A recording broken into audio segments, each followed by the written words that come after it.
सुप्तमुद्बोध्य कृष्णम् पारार्थ्यं स्वं श्रुतिशतशिरसिद्धमध्यापयन्ति स्वचेष्टायां सृदि निगलितं या बलात्कृत्य भुङ्क्ते गोदा तस्यै नम इदमिदं भूय एवास्तु भूयः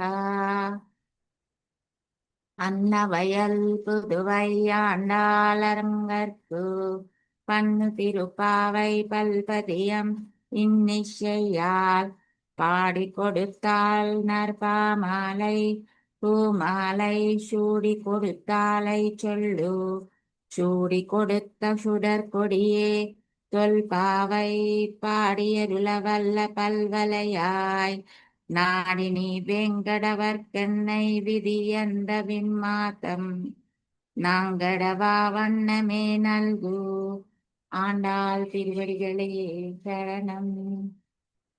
హరే కృష్ణ పూజ అందరికీ ఈరోజు మనము 10వ పాశురానికి చేరుకున్నాము. ఇందులో 5వ గోపికను మేల్కొల్పడానికి ఈ గోదమ్మలు వెళ్తున్నారు. అయితే నిన్నటి గోపికని చూసినట్టయితే తను మణిమాణిక్యమైన భవనంలో ధూపదీపాలు పెట్టుకుని ఆ భగవంతుడే వస్తాడులే, మనమేమీ చేయక్కర్లేదు అనే ధీమాతో పడుకున్నటువంటి గోపిక. ఈ రోజు గోపిక కూడా చాలా విశేషమైన గోపిక. ఆండాళ్ తల్లి యొక్క సంకల్పం అందరూ కలవాలి, అంటే వయ్యత్తు వల్ వీర్గా ఈ భూమి మీద ఉన్న వాళ్ళంతా ఒకటి. ఇది మన ఆండాళ్ తల్లి యొక్క భావం. ఏ ఒక్కరు కూడా మంచిని వదులుకోవద్దు అనేది ఆమె ఔదార్యాన్ని మనకి చూపిస్తుంది.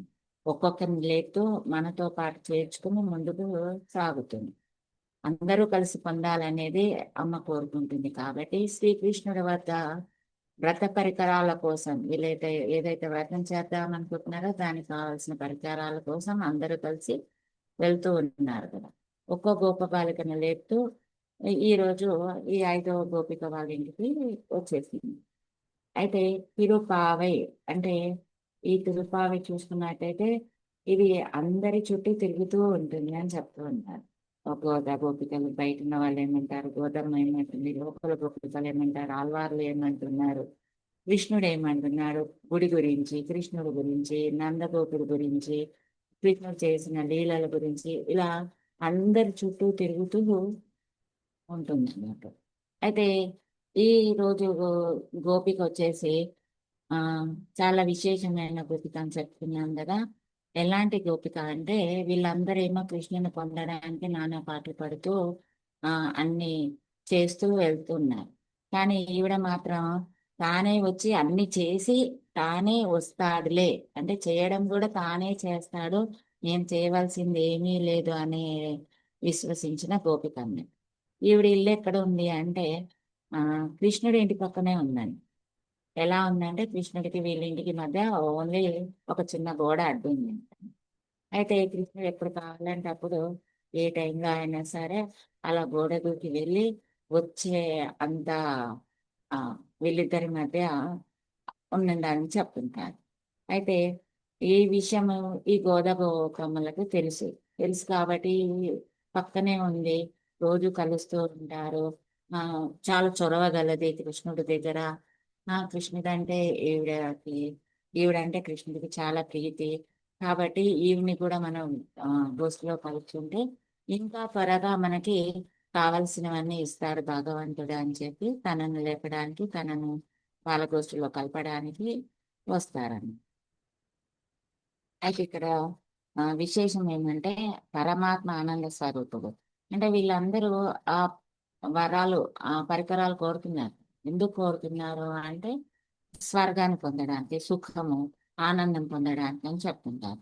అసలు ఈ ఆనందాన్ని పొందడానికి కొందరేమో ప్రయత్నిస్తున్నారు, కొందరేమో అది ప్రయత్నిస్తే మనకు లభించేది కాదు, దేవుడి కృప వలన అది మనకు లభిస్తుంది అని చెప్పేసి ఏం చేయని అవసరం లేదు, అంటే భౌతికమైనవి ఏమి చేయరు వారు. కానీ భగవంతుడికి ఏది చేయాలో అది మాత్రం చేస్తూ ఉంటారు. దీన్ని మనం ఇలా చెప్తుంటారు, ఏమని అంటే ఆనందం బ్రహ్మనో విద్వాన్, అంటే ఆనందం కోసం ప్రయత్నించే వాళ్ళు కొందరు. ఏష హేవానందయాతి అంటే ఈ పరమాత్మని ఆనందింపజేసేవాడు కదా, మనం ఎంత చేసినా ఆయన కృప ఉండాలి కదా అని అనుకునేవాళ్ళు. అయితే ఈనాటి గోపిక దీనికి చెందినవి. ఏష హేవానందయాతి అంటే పరమాత్మనే ఆనందింపజేసేవాడని చాలా గట్టిగా, చాలా విశ్వాసంతో ఉన్నటువంటి గోపిక అన్నమాట. భగవంతుడా నువ్వే శరణన్న వాళ్ళు ఎలా ఉంటారు అని మనం చూస్తున్నాం కదా.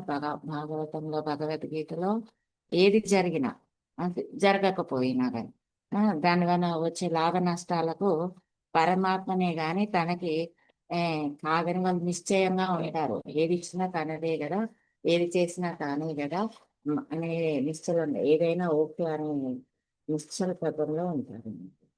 నిన్న మనం చెప్పుకున్నాం ఏమని, ఆ గోపిక స్థితప్రజ్ఞుని దశలు గురించి చెప్పుకున్నాం 4 దశలు ఉంటాయని.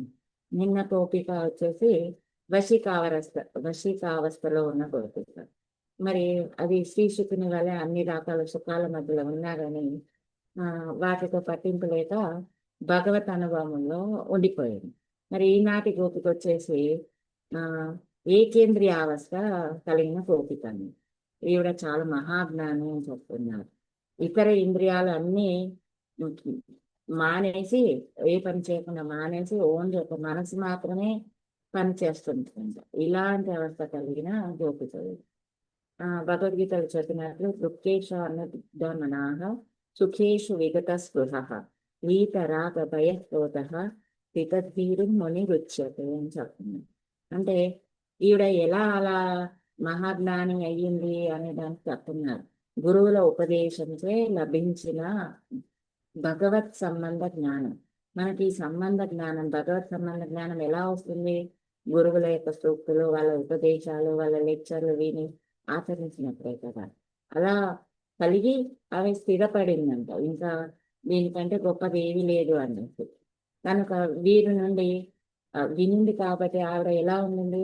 రాగ భయ క్రోధాలను బయటికి పోయాయి. తర్వాత రాగద్వేషాల వల్ల కలిగే సుఖ దుఃఖాలు కూడా వీళ్ళు పొందరు అన్నట్టు. అలా వీళ్ళు నిశ్చలంగా ఉన్నటువంటి గోపిక. ఇక్కడ ఈరోజు పాశురం చూస్తే நோத்துச்சுவர்க்கம் புகுநின்ற அம்மன்னாய் மாத்தமுண்டாரோ வாசல் திரவாதார் நாத்தத்துளாய் முடிநாராயணன் நம்மால் போத்தப்பறை தரும் புன்றிய நாள் பண்டாருநாள் கூத்தத்தின் வாய் விளந்தா கும்பகரணனும் தோத்தும் உனக்கே பெருந்தியில் தான் தந்தானோ ஆத்த அனந்தல் உடையாய் அரங்குலமே தேத்தமாய் నందు తిరవేలోరెంబావాయ్ అని చెప్తున్నారు. అంటే ఇక్కడ నోత్తు, మాకు నోము ఇంకా ప్రారంభం కాలేదు కానీ నీ నోము అయిపోయింది, ఎందుకంటే ఫలితం నీకు ముందే లభించింది కాబట్టి చువర్కం అంటే నిద్రలో హాయిగా స్వర్గంలో ఉన్నట్లు ఉన్నావు అని ఇక్కడ చెప్తున్నారు. ఇక్కడ స్వర్గం అంటే మనకు వైష్ణవ సంప్రదాయంలో చూస్తే భగవద్ధామం అని చెప్తారు. భగవద్ధామం అని చెప్తుంటారు. అయితే ఎవరైనా మరి అంటే భౌతికంగా చూస్తే స్వర్గం అంటే ఇంద్రుడు ఉన్న ప్లేస్ అని చెప్పుకుంటారు. కానీ భాగవతులు మాత్రం, వైష్ణవులు మాత్రం ఈ భగవద్ధామానే కోరుకుంటూ ఉంటారన్నమాట. అయితే ఈ మరి నార్మల్గా చూస్తే ఈ స్వర్గం ఎలాంటిది? క్షీణే పుణ్యే మర్త్యలోకం విశంతి. అంటే స్వర్గంలో ఎప్పుడు ఉంటాము? పుణ్యం ఉన్నంత వరకే ఉంటాము. ఆ పుణ్యం పోయిందంటే మళ్ళీ మనం తిరిగి ఇక్కడికి రావాల్సింది. అదే చెప్తున్నారు, ఇది శాశ్వతం కాదు. మరి శాశ్వతం కానటువంటిది ఈ రోజు మరి ఈవిడెందుకు కోరుకుంటుంది అంటే ఇందులో లోతైన అర్థం చెప్తున్నా. అంటే మనకు బయటికి కనిపించేది వేరేగా ఉంటుంది, లోతులో చూస్తే ఆండాల తల్లి చెప్పేది ఆ జ్ఞాన బోధన ఇంకోలాగా ఉంటుంది. ఇక్కడ నోము నోచి స్వర్గం పొందిన దాన అంటున్నారు. అంటే గోదా గోపికలు బయటకు మాట్లాడే మాటలు వేరని చెప్తున్నాం కదా. అదేంటంటే ఈవిడకి భగవంతుడే ఉపాయమని నమ్మి భగవత్ ప్రాప్తిని పొందిన దానా అని అర్థం. అంటే మరి భగవద్ధామంలో ఎవరు ఉంటారు? భగవంతుడే ఉంటాడు. మరి ఆ భగవంతుడి ధామము, భగవంతుని పొందడానికి మనం చేసేది ఏంటిది అంటే, ఆశ్రయించేది ఎవరిని అంటే భగవంతుడిని. ఇది పూర్తిగా తెలిసినటువంటి ఆవిడ ఈవిడ. అంటే ఉపాయము, ఉపయం రెండు ఒకటే అని తెలిసిన ఆవిడ అని. అంటే ఉపాయము, ఉపయం అనేది భౌతిక జ్ఞానం వాళ్ళకి భౌతికంగా చూస్తే వేరువేరుగా ఉంటుంది. ఆ భాగవత జ్ఞానం ఉన్న వాళ్ళకి ఒకటేలా ఉంటుంది. ఎలా అంటే చెట్టు మీద ఒక కాయ ఉందనుకోండి, దాన్ని మనం కోయాలి, తీసుకోవాలంటే ఆ ఏం చేయాలి అంటే ఆ కాయ పండు అనేది ఉపయోగమైతే దానికి మనము తీసుకోవడానికి చేసే ప్రయత్నం ఉంటుంది. ఒక రాయి విసరడము, కర్రతోటి కొట్టడము, లేకపోతే ఏదైనా పదునైన దాన్ని పెట్టి కోయడమో చేస్తుంటాం. అది ఉపాయం. ఇక్కడ వేరు వేరుగా ఉంది. మరి ఆ ఇంకోలాగా చెప్పాలంటే ఏం చెప్తున్నారు ఇక్కడ? ఉమ్, ఆ, ఆధ్యాత్మికంగా చెప్పాలంటే ఒక చిన్న పిల్లవాడు ఉన్నాడు. అతను ఏడుస్తూ ఉంటాడు. ఆకలేస్తుంది, పాల కోసం ఏడుస్తూ ఉంటాడు. కానీ ఆ పాలు ఎక్కడ తాగాలనుకుంటాడో అమ్మ దగ్గరే. మరి అమ్మ రావాలని, ఆ ఏడుపు ఎందుకు? అమ్మ రావాలని అని చెప్పాడు. అంటే రెండు కూడా భగవంతుడే. అంటే ఆ పిల్లోడికి ఆ అమ్మ ఒడి, అమ్మ రావడం రెండు కూడా ఒకటే అన్నారు. ఇక్కడ కూడా అదే చెప్తున్నారు. అందుకే భగవంతుని నామానికి భగవంతునికి తేడా లేదని చెప్పుకుంటుంటాం కదా మనం. అంటే మరి భగవంతుడు అనే ఉపాయాన్ని పొందడానికి మనం ఏం చేస్తాం? భగవంతుడి నామాన్ని హరే కృష్ణ కృష్ణ కృష్ణ హరే హరే, హరే రామ రామ రామ రా హరే హరే అని మనం చెప్పుకుంటూ ఉంటాం కదా. అదే ఈ గోదాదేవి కూడా చేస్తుంది ఈ లోపల గోపిక. ఇంకేం చెప్తున్నారు? స్వర్గం అంటే సుఖం. ఇక్కడ సుఖం అంటే మనకి ఎలా తెలుస్తుంది? ఆనందం అని అనుకుంటాం. అయితే ఆ ఇక్కడ ఆ సుఖం అనే దానికి అర్థము ఎవరంటే శ్రీకృష్ణ భగవానుడి. కృష్ణ అంటే ఏం చెప్తున్నారు? కృష్ అంటే నిరతిశయమైన, అన అంటే ఆనందం. అంటే నిరతిశయమైన ఆనంద స్వరూపుడు ఆ కృష్ణుడే. కాబట్టి అతనితో కూడి ఉండడమే మనకి స్వర్గం లాగా చెప్తున్నారు. అంటే భగవంతునితో కూడి ఉంటే అది మనకి స్వర్గం. ఒకసారి శ్రీరామచంద్రుడు అడవికి వెళ్ళినప్పుడు సీత రాముడితో అడిగింది, స్వర్గం నరకం అంటే ఏంటి అని అడిగింది. రాముడు అన్నాడంట, ఏముంది, ఇంద్రుడు ఇంద్రుడు ఉండేదేమో స్వర్గము, యముడు ఉండేదేమో నరకము అన్నాడు. అప్పుడు సీత చెప్తుందంట, ఆ ఎస్వయం సాహస ఎస్వయం సహ స స్వర్గ నిరయో ఎస్వయా వినా. అంటే నీతో కలిసి ఉండటమే స్వర్గము, నిన్ను వీడి ఉండటమే నరకం అని చెప్తుంది. అంటే భగవంతునితో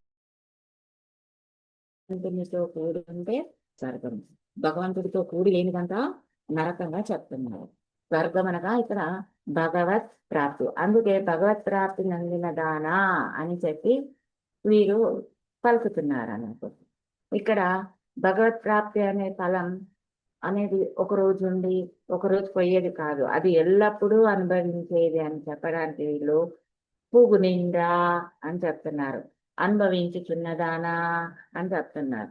అంటే వర్తమాన కాలాన్ని కూడా చెప్తున్నారు. ఇది తెలిసిన వాళ్ళు విడిచిపెట్టాల్సిన, అంటే ఎవరికైతే ఇది తెలుస్తుందో ఏది విడిచిపెట్టాలి? భౌతిక బంధాన్ని విడిచిపెట్టాలి. ఆ భౌతిక బంధాన్ని విడిచిపెడితే భాగవత అనుభవంలో వీళ్ళు మునిగిపోయి ఉంటారు. అంటే భాగవత అనుభవంలో ఉన్న వాళ్ళు ఈ భౌతిక బంధాన్ని విడిచిపెట్టేస్తారు అని చెప్తున్నారు. ఈ సుఖము ఎక్కడ లభిస్తుంది? ఇప్పుడు వీళ్ళందరూ ఎక్కడున్నారు? ఈ గోదా గోపం వాళ్ళందరూ కూడా ఇక్కడే ఉన్నారు కదా. అంటే వేరే ఏ ప్లేస్ లో లేరు. మనకి ఈ భూమి మీదే ఇక్కడే ఉండి వాళ్ళు వ్రతం ఆచరిస్తూ దీన్ని పొందుతున్నారు. అంటే మనం ఎక్కడో వెళ్ళాల్సిన పని లేదు, మనం ఉన్న దగ్గరనే దీన్ని పొందొచ్చు అని ఇందులో మనకు చెప్తున్నారు. ఇంకేం చెప్తున్నారు? అమ్మ అని ఇక్కడ సంబోధిస్తున్నారు. అమ్మ అంటే మాకు రక్షకురాలవి అని ఇక్కడ చెప్తున్నారు. మా గ్రూప్ లో ఉన్న వాళ్ళందరికీ నువ్వు భగవత్ ప్రాప్తిని కలిగితే సమర్థురాలవి అని చెప్తున్నారు. ఇంకేమంటున్నారు? మాతమం తారారో వాచల్తిరవాదార్. ఇందులో మనకు గొప్ప రహస్యాన్ని చెప్తున్నారు. ఎందుకు ఇందాక అమ్మ మాకు ఏమంటారు, గ్రూప్ లో అందరికంటే విశేషమైన వాళ్ళు అని చెప్తుంటారు కదా, అలా చెప్తున్నారు. ఇందులో విశేషం ఏమంటే తలుపు తెరవకపోయినా సరే ఆ లోపల పడుకొని ఉంది కదా, ఆ, మాట అయినను నువ్వు పలకరాదా అని చెప్తున్నారు. అంటే ఇక్కడ మాట, వాక్కు అనేది ఎంత గొప్పది అనేది చెప్తున్నారు. మాటలు ఎలా ఉండాలి అనేది చెప్తున్నారు. దీనికోసమే కృష్ణుడు అలా గోడ దూకి పక్కింటిలో ఉన్న గోదాదేవి దగ్గరికి వస్తూ ఉంటారు అని చెప్తుంటారు. లోపల గోపిక మాత్రం వీళ్ళని చూసిన ఆనందంతో ఆయన మాట మాట్లాడకుండా ఉందంట. ఇంకేమంటున్నారు, ప్రహర్షేనావ వృద్ధ తావ్యాదహారణ కించన. అంటే ఇక్కడ ఆంజనేయ స్వామిని గుర్తు చేస్తున్నారు. ఆంజనేయ స్వామి శ్రీరామ విజయానంతరం ఆ ఆ విజయాన్ని అంటే యుద్ధం చేస్తాడు కదా, యుద్ధం చేసి గెలిచినప్పుడు సీతాదేవిని తీసుకురావడానికి వెళ్ళినప్పుడు ఈ విషయం ఫస్ట్ హనుమంతుడే వెళ్ళి సీతాదేవికి చెప్తారు. అది విన్న సీతాదేవి అలా స్తంభించిపోయిందంట. అలా ఉన్నదంట ఈ రోజు గోపిక. అయితే మనకు వైష్ణవ సాంప్రదాయంలో వాకని గురించి కూడా చాలా చెప్తుంటారు. వీటిని మనము శ్రీ సూక్తులు అని చెప్తుంటాం. ఎంతో ప్రాముఖ్యమైనది. ఇక్కడ గురువుని సేవించడానికి వాణి సేవ, వపు సేవ అని చెప్తుంటాం కదా. ఫస్ట్ మనము భగవంతుడిని మరచి అంతా తామే అనుకున్న జీవులకు శక్తినిచ్చేది భాగవతులు శ్రీ సూక్తులు అని చెప్తారు. అలా వచ్చిన వాళ్ళమే మనం అందరం. అంటే నేను మనం భగవత భక్తులను ఆశ్రయించి ఆ మాటలు విని ఆనందించి ఆ మనం అహంకారం తొలుగుతుందన్నమాట. ఆ తొలగినప్పుడు నిన్న చెప్పినట్లు మనకి అహంకారం అడ్డుగా నిలిచేది మనకు భగవంతునికి మధ్య. దానివల్లే మనం భగవంతుని చేరలేకపోతాము. ఆ ఎలా తొలుగుతుంది మరి ఆ అహంకారం అంటే, ముందుగా గురువు చెప్పిన దాన్ని విని అనుభవించిన తర్వాత అహంకారం తొలగి ఆ ఆ భగవంతుడి దర్శనం అనేది పూర్తిగా లభిస్తుంది. కాబట్టి ఇక్కడ వాణి సేవ అంటే గురువులు చెప్పిన దాన్ని వినడం అనేది చాలా ఇంపార్టెంట్, చాలా ప్రాముఖ్యతను కూర్చున్నది అని చెప్తున్నారు. అందుకని నీ దర్శన భాగ్యాన్ని అడ్డంగా ఉన్న ఈ తలుపు తెరవకపోయినా సరే ముందు నీ వాక్కును మాకు వినిపించు, మాట్లాడు, మమ్మల్ని కాపాడు అని చెప్పి వీళ్ళు అర్థిస్తున్నారన్నమాట. అందుకని మనము పెద్దలు చెప్పిన సాంప్రదాయంలో చెప్పిన వాళ్ళందరి సూక్తులు మనము వినాలి. లోపలి గోపిక కృష్ణుడు ఇక్కడే ఉన్నాడు అని అనుమానం పడుతున్నదేమో అనుకుని వీళ్ళే ఏమంటున్నారు, దాచుదామన్న దాగన్నది ఆ తత్వము తులసి పరిమాణం వస్తుంది, మాకు తెలుసులే కృష్ణుడే నీ దగ్గర ఉన్నాడు అని వీళ్ళే చెప్పేస్తుంది. ఆవిడ అంటుంది నా తతులాయముడి నారాయణ అని చెప్తున్నారు. అంటే కిరీటమందు పరిమళము ఉన్న తులసి మాలను ధరించిన వాడు నారాయణుడు అని ఇక్కడ చెప్తున్నారు. అంటే ఇక్కడ తులసి యొక్క ప్రాముఖ్యతను చెప్పారు. తులసి ఎక్కడ ఉంటే అక్కడ మనకు తెలిసిపోతుంది, స్మెల్ ఎలా ఉంది ఆ స్మెల్ చూసి తెలిసిపోతుంది. అంటే ఇప్పుడు తులసి ఎక్కడ ఉంటే ఎవరుంటారు అక్కడ, కృష్ణుడు ఉంటారు. అంటే కృష్ణుడు తులసిని కిరీటంగా ధరించినవాడు. అంటే తులసి పరిమళం ఎలా అయితే దాచినా దాగదో నీ యొక్క జ్ఞానం వల్ల నువ్వు దాచినా దాగని దానివి అని చెప్తున్నారు. అంత జ్ఞానవంతురాలివి అని చెప్తున్నారు. అందుకే మనకు మన వైష్ణవ సంప్రదాయంలో తులసి పూజ, తర్వాత తులసి మాలను ధరించడము, తులసి దళాలను భగవంతుడికి మాలగా వేయడము, తర్వాత మనం పెట్టుకునే తిలకంలో కూడా తులసిని ఇట్లా కింద పెట్టుకుంటాం కదా, భగవంతుని చరణాలు రెండుగా పెట్టి కింద తులసిని పెట్టుకోవడము, ఇదంతా చేస్తూ ఉంటాం. అంతే ఏమంటున్నారు, నారాయణుడు అని ఇక్కడ సంబోధించారు. నిన్న ఏమని సంబోధించారు, మాయయాన్, తర్వాత వచ్చేసి మాధవన్, ఇలా వైకుంఠన్ అని 3 పేర్లతో పిలిచారు. ఈ రోజు ఇక్కడ నారాయణుడు అని చెప్తాను. నారాయణుడు అంటే అంతా వ్యాపించిన వాడు, అంతటా వ్యాపించిన వాడు. అంటే అచేతన అచేతన వస్తువులన్నింటిలో లోపల పైన వ్యాపించిన వాడు అలాంటి వానికి తలుపు అడ్డా, నువ్వు అక్కడ లేడు అంటున్నావేమో, అక్కడే ఉన్నాడు, మాకు తెలుసులే, అంతటా ఉన్నవాణ్ణి నువ్వు నీ దగ్గరే పెట్టుకున్నావు, అది నీకు తగదమ్మా, అందరికీ అందేవాడు కదా అతను అని చెప్పి ఇక్కడ చెప్తున్నారు. నమ్మాల్ పొత్త పరైతరుం పుణ్యనాల్, అంటే మాకు మంగళం పాడగనే పరమం వసంగు పుణ్యుడు. అంటే అలా మంగళం అంటే భగవంతుని కీర్తించగానే పర అనే దాన్ని మాకు వరాన్ని ఇచ్చే అంత దయామయుడు కదా ఆయన. దేవతలకే అందని స్వామి అయినప్పటికీ కూడా మనలాంటి సామాన్యులకు అందేవాడు ఆయన అని చెప్పి చెప్తున్నాం. పుణ్యనాల్, పుణ్యాన్ని ఇచ్చే ఆ ఉదారుడు, ఉదార స్వభావం కలవాడు అని చెప్తున్నారు. అందరికి అందాల్సిన వాడు నీ ఒక్కదాని వద్ద పెట్టుకోవడం ఏమన్నా సబబా నీ చెప్తున్నారమ్మ. പണ്ടോരു നാൾ പുത്തത്തിൻ വായ്വലന്ത కుంభకరణం తోతుమునకే పెరుందిల్ తాంతందాను. ఇంకేం చెప్తున్నారు? ఆ పూర్వం ఒకనాడు మృత్యువు నోటిలో పడిన కుంభకర్ణుడు ఆ నీకు ఓడి పెద్ద నిద్రను వసంగినాడా అంటున్నారు. అంటే కుంభకర్ణుడు అంటే మనకు తెలుసు, 6 నెలలు తింటాడు, 6 నెలలు పడుకుంటాడు, ఎంత లేపినా లేవడు, ఆ చాలా పెద్ద నిద్ర కదా. అతని కంటే కూడా ఈవిడది పెద్ద నిద్ర అని చెప్తున్నారు. అంటే ఈ నిద్ర, కుంభకర్ణుడు పోయే నిద్ర తామస నిద్ర. కానీ ఇక్కడ ముని యొక్క లక్షణాలు చెప్తున్నారు. ముని నిద్రించే నిద్ర తామస నిద్ర కాదు అని చెప్తున్నారు. ఆ ఈవిడ జ్ఞానవంతురాలు అని చెప్తున్నారు కదా. మరి ఇప్పుడు కుంభకర్ణుడితో ఎందుకు పోలుస్తున్నారంటే ఆవిడ ఇంకా మాట్లాడట్లేదు కాబట్టి అలా చెప్తున్నారు అన్నట్టు. అయితే ఇది 2 రకాలు. ఆ ఎలా ఇందాక చెప్పారు కదా ఉదారుడు అని. ఆ ఉదార స్వభావంతో రాముడు ఆ ఎలా యుద్ధం చేయడానికి వెళ్ళినప్పుడు ఏం జరిగింది అక్కడ? ఆ రావణాసుడు చెప్తాడు, కుంభకర్ణుడు వెళ్ళి రాముని సంహరించు, నేను సీతని ఎత్తుకొచ్చాను అని చెప్పినప్పుడు అతను ఏమంటాడు, ఈ విషయం నాకు ముందే చెప్తే నేను వద్దనేవాడిని, ఆపేవాడిని కదా, ఇలా చేయడం తప్పు, ఆ ఆ, సీతాదేవి లక్ష్మి వంటిది, ఆయన భగవంతుడు, ఇలా అపహరించొద్దు, మంచిది కాదు, యుద్ధం వద్దు, ఆపేసి అని చెప్తే ఆయన వినడు. నేను అన్నను, నేను చెప్పింది నువ్వు వినాలి అని చెప్తాడు. ఇంకా తప్పదు కదా అని ఆయన వింటాడు. కానీ మరి రావణాసుడి ఇంకో బ్రదర్ ఉన్నాడు కదా, అతను విభీషణుడు. విభీషణుడు ఏం చేశాడు?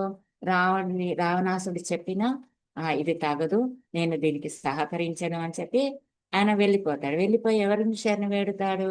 రాముని శరణు వేడుతారు. ఆయన దగ్గర చేరి ఆయన ఆనందిస్తుంటాడు. కానీ ఇక్కడ కుంభకర్ణుడు ఏం చేశాడు? యుద్ధం చేసి ఆయన మరణాన్ని పొందాడు. అంటే ఇప్పుడు దీపం దగ్గర చిన్న చిన్న కీటకాలు వస్తాయి. అవి ఏంటి? ఆ వెలుతురుకే వచ్చి అందులో పడి చనిపోతాయి. కానీ వెలుతురు అనేది జ్ఞానానికి సంబంధించింది. మరి ఆ బుద్ధిమంతులు ఏం చేస్తారు? ఆ వెలుతురును ఉపయోగించుకుంటారు, అంటే భగవంతుని ఉపయోగించుకుంటారు. అజ్ఞానులు దాన్ని ఉపయోగించుకోలేరు అని ఇక్కడ చెప్తున్నారు అన్న. అంటే ఆ రాముడిని ఆ, విభీషణుడు ఎలాగైతే అనుసరించారో, అంటే మంచి అనే దాన్ని మనమేమో ఎవరు చెప్పినా కానీ విడిచిపెట్టకూడదు అని ఇక్కడ చెప్తున్నారు అన్నట్టు. విభీషణులా ఉండాలి, ఇలా కుంభకర్ణుడిలా కాదు. అయినా సరే ఇంత నిద్ర నీకెందుకు? ఆయన ఏమన్నా నీతో పోటీ పడి ఆ నువ్వు గెలిస్తే ఆయన ఓడిపోతే ఆయన నిద్ర ఏమన్నా నీకు ఇచ్చాడా ఏంటి?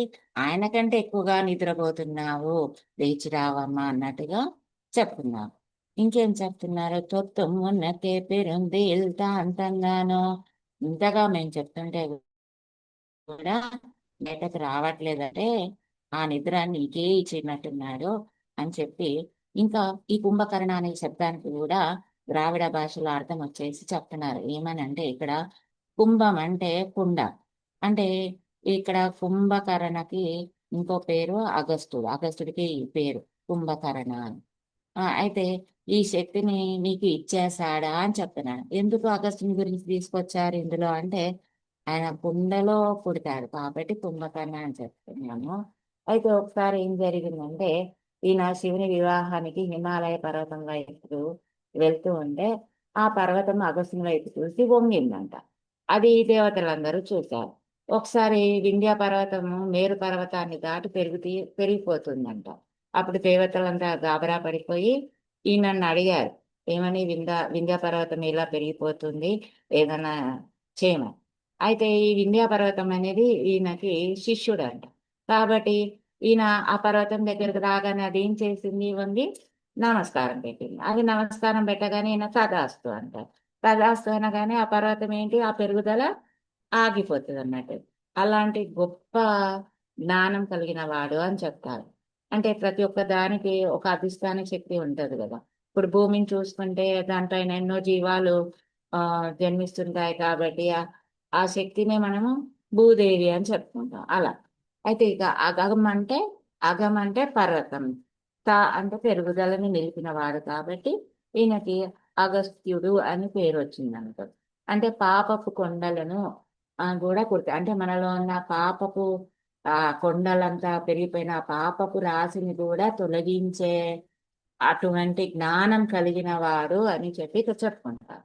ఇంకేం చెప్తున్నారు, ఈయన ఏం చేశాడు, సముద్రంలో ఉన్న నీరంతా ఒక్కసారి నమః అనే దాంతో తాగేశాడు.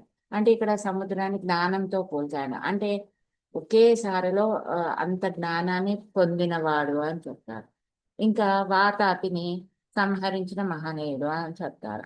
అంటే వాతాపి ఇంకా వాళ్ళ బ్రదర్ కూడా ఉంటారు కదా, చెల్వలుడు అనుకుంటాను. ఆ అయితే వీళ్ళిద్దరు కలిసి ఆ వాతాపి ఆ అంటే వీళ్ళిద్దరు కలిసి అక్కడ ఉన్న బ్రాహ్మణులను అందరినీ భోజనం పేరుతో పిలిచి వాళ్ళని తినేస్తూ ఉంటారు. తినేసిన తర్వాత ఆ అంటే వాతాపిని వండి వాళ్ళకి పెడతారు. వాళ్ళు తినేసిన తర్వాత ఈయన వాతాపిని పిలవగానే ఆ మళ్ళీ అతను బయటికి వస్తాడు, వాళ్ళు చనిపోతారని వాళ్ళు వండుకొని వీళ్ళు తింటుంటారు అన్నమాట. అలా ఇబ్బంది పెడుతూ ఉంటారు. అప్పుడు తిని కూడా అందులో ఉంటాడు. ఒకసారి ఉన్నప్పుడు ఆ వాతాపిని వండి పెడితే ఈయన తింటాడు. తిన్న తర్వాత ఆయన జీర్ణం వాతాపి జీర్ణం అని ఈయన జీర్ణించేసుకుంటాడు. అప్పుడు వాతాపి బయటికి రాడు. తర్వాత వాళ్ళ బ్రదర్ని కూడా ఆయన సంహరిస్తేస్తాడు. ఇద్దరు రాక్షసుని సంహరిస్తాడు. అప్పటి నుంచి చెప్తాడు ఏమని, మాంసాన్ని మద్యపానాన్ని బుద్ధి ఉన్న వాళ్ళెవరు కూడా జ్ఞానవంతులు ఎవరు కూడా తినకూడదు అనే ఒక శాస్త్రాన్ని ఆయన ఏర్పాటు చేస్తారు. అంటే ఇంత మూడు విశేషమైన జ్ఞానాలు కలిగిన వాడు. అలాంటి జ్ఞానాన్ని కూడా ఆయన నీకు ఇచ్చాడేమో, నువ్వు కూడా అంతటి జ్ఞానం కలదానివమ్మా అని చెప్పి మళ్ళీ ఇక్కడ పొగిడేస్తున్నాడు. ఇందాకేమో అలా నిద్రపోతున్నాం అన్నారు, ఇప్పుడేమో పొగిడేస్తున్నారు అన్నారు. అయితే లోపలి బాలిక ఇంకా సర్లే అంటూ కృష్ణ కృష్ణ అంటూ లేచింది. ఆనందల్ ఉడియాయ్ అంటే అధికమగు నిద్రమత్తు కలదాన అని చెప్పినప్పుడు ఇది సమాధి అవస్థ అని చెప్తున్నారు. బాహ్య స్థితికి వచ్చిన వారిలా ఇలా ఉంటారంట. ఎలా ఉంటారు అంటే అరుంగలమే, అంటే ఈవిడ అతిలోక సుందరి కూడా దుర్లభమగు ఓ భూషణమా అని చెప్తున్నా. అంటే నువ్వు పెండెంట్, ఒక మాలలో పెండెంట్ ఎంత ముఖ్యమో నువ్వు కూడా మాకు అంతే ముఖ్యము అని చెప్తున్నారు. అంటే నువ్వు వచ్చి చేరితే నువ్వు నీ దగ్గరకు ఆల్రెడీ కృష్ణుడు వస్తూ ఉంటాడు కదా, నిన్ను చూసి మా దగ్గర కూడా వచ్చేస్తాడు, నువ్వు మా దగ్గర చేరి మమ్మల్ని నడిపించు అని ఇక్కడ చెప్తున్నారు అన్నట్టు. ఆ తేతమాయ్ వందుతిరా అంటే తేరుకొనిన దానివై వచ్చి ఆ తెరువుము, తలుపులు తెరువుము అని చెప్తున్నారు. అంటే ఇక్కడ తేరుకొని అంటే ఆవిడ ఆ భగవత్ అనుభవంలో ఉంది కదా, అలా పడుకున్నప్పుడు ఎలా ఉంటారో అలా ఉండకుండా వచ్చి మెల్లిగా వచ్చి మా గ్రూప్ లో చేరు అని ఇక్కడ చెప్తున్నాం.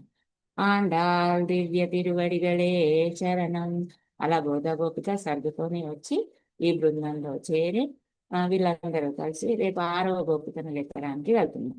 అయితే ఈ ఈ ఈ రోజు పాశురము వచ్చేసి మనకు ఏ దివ్య దేశాన్ని తెలుపుతుందంటే 62వ దివ్య దేశాన్ని తెలుపుతుంది. ఇక్కడ ఉండే పెరుమాళ్ పేరు వచ్చేసి తిరుపొట్టు తిరుపొట్టురై అని చెప్తున్నారు. ఆ ఇక్కడ ఏంటి విశేషం అంటే ఇక్కడ బ్రహ్మ రాక్షసుని కూడా ఒక గుడి ఉంది. అయితే ఈ రోజు గోపిక వచ్చేసి నమ్మాల వారిగా చెప్తారు. ఆయన నామాలు వచ్చేసి చెటకోపులు, మారన్, గోకులాభరణులు, పరాంకుశులు. ఇతను వచ్చేసి విశ్వక్షేణ యొక్క అంశం. ఇతను ఊరు వచ్చేసి ఆల్వార్ తిరునగరి. అంటే ఈయన కొన్ని ప్రబంధాలను కూడా రచించాడు. తిరువిరుత్తం, తిరువాశర్యం, పెరియ తిరువందాది, తిరువాయుము. హరే కృష్ణ హరే కృష్ణ కృష్ణ కృష్ణ హరే హరే, హరే రామ హరే రామ రామ రామ హరే హరే. నిన్న చెప్పిన పాశురంలో కానీ, ఈ రోజు చెప్పిన పాశురంలో కానీ ఏవైనా తప్పులు ఉన్నాయో క్షమించి వాటిని సరిదిద్దగలరు. ఈ అవకాశం ఇచ్చిన వాళ్ళందరికీ ధన్యవాదాలు తెలుపుకుంటూ ఇంకా ఏదైనా యాడ్ చేయాల్సిందిగా కోరుకుంటున్నాను. Hare Krishna Mataji, thank you so much. Hare Krishna. Thank you Mataji, ధన్యవాదాలు, చాలా బాగా చెప్పారు. ఆ, ధర్మరాజ్ ప్రభు మీరేమైనా కవర్ చేస్తారా ప్రభు పాయింట్? ఇంకా ఒక 2 minutes ఉంది మనకి.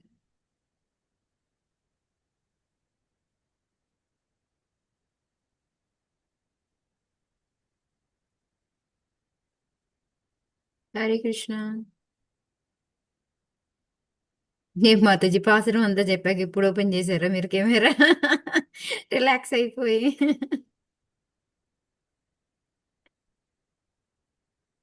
హరే కృష్ణ. హరే ప్రభు కృష్ణ. చెప్పండి మాతాజీ. అంటే ప్రభు వస్తున్నారా? తెలియదు మాతాజీ. లేదు మాతాజీ, ప్రభుజీ రావట్లేదు. ఓకే, మీరు ఏమన్నంటే చెప్పండి మాతాజీ. అయితే నిన్న మనం లాస్ట్ పాస్టింగ్ గురించి చెప్పుకునేటప్పుడు ఆ ఆ, 2 లైన్స్ చెప్తామనుకున్నాం కదా. నిన్నటి పాఠం వచ్చేసి 22వ దివ్యదేశం గురించి చెప్తారు. పెరుమల రంగనాథుడు అక్కడ. అయితే పెరుమల రంగనాథుడు ఏంటంటే నిన్న ధూపం దీపం గురించి చెప్పుకున్నాం కదా. ఆయన పరిమళిస్తూ ఉంటాడంట. ఆ పరిమళ భరితుడై ఉంటాడంట. అక్కడికి వెళ్తే మనకు అలాంటి సుగంధం అనేది వస్తూ ఉంటుందంట. ఇది తిరువెందలూరు అనే దగ్గర ఉంది. అయితే మనం దీపానికి చిహ్నంగా ఎక్కడ చెప్తారంటే వాడేపల్లిలో లక్ష్మీ నరసింహస్వామి టెంపుల్ ఉంటుందంట. ఇప్పుడు చాలా మంది వెళ్తున్నారు. అయితే అక్కడ దీపాలు పెట్టి ఉంటాయంట భగవంతుడి దగ్గర. కింద ఆ భగవంతుడు, పైన భగవంతుడు అని చెప్తున్నారు. అయితే పైన పెట్టిన దీపం అనేది కింద పెట్టిన దీపము కంటే పైన పెట్టిన దీపంలో మనకు తెలుస్తుందంట. అంటే భగవంతుడి యొక్క ఉచ్ఛ్వాస నిశ్వాసలు, అంటే మనం గాలి పీల్చి లోపలికి వదిలినప్పుడు దీపం అంటే ఎలా కదులుతుందో అక్కడ ఆ దీపం అలా కదులుతూ ఉంటది. స్వయంగా భగవంతుడే అక్కడ ఉన్నాడు అనే దానికి నిదర్శనంగా ఉంటుందని చెప్తున్నాను. ఈ నిన్న వచ్చే ఆల్వార్ వచ్చి 4వ ఆల్వార్ తిరుమలిషే ఆల్వారు. ఈయన సుదర్శన అంటే చక్రం యొక్క సుదర్శన చక్రం యొక్క అంశ. నామములు వచ్చేసి భక్తి సారులు భార్గవ యోగి అని చెప్తాను. హరే కృష్ణ మాతాజీ. ఇంకెవరికైనా ఎనీ డౌట్ కానీ ఏదైనా ఉంటే మాతాజీ అడగండి. Thank you so much. Thank you. Okay Hare Mataji.